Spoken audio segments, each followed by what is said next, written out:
সাইয়েদনা মুসা আলাইহিস সালাম জিজ্ঞেস করলেন, ইয়া রাব্বি, আল্লাহ আপনার কি ঘুমে ধরে না?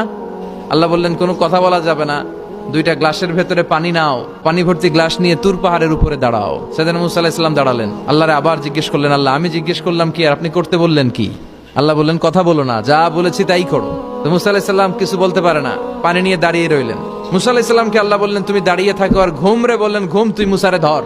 ঘুম যে এবার সাইয়েদনা মুসা আলাইহিস সালামকে ধরেছে। উনি ঘুমের ধাক্কায় আর থাকতে পারেন, একবার ডানে যায় আরেকবার বায়ে যায়। ঘুমের ধাক্কায় হঠাৎ করে কাত হয়ে পড়ে যায় আর গ্লাসগুলো মাটিতে পড়ে খান খান হয়ে ভেঙে যায়। আল্লাহ ডেকে বললেন, মুসা বেশি কিছু হেফাজতের তো দায়িত্ব দেই নাই, শুধু দুইটা গ্লাস হেফাজতের দায়িত্ব দিয়েছি। ঘুমের কারণে এগুলোর হেফাজত করতে পারো নাই, ভেঙে খান খান হয়ে গিয়েছে।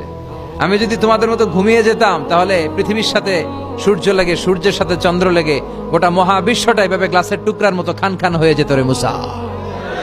এজন্য লা তাখুযুহু সিনাতু ওয়ালা নাওম, আমার ঘুমেও ধরে না, ঘুমের আগে যে তন্দ্রা আসে ওইটাও ধরে না।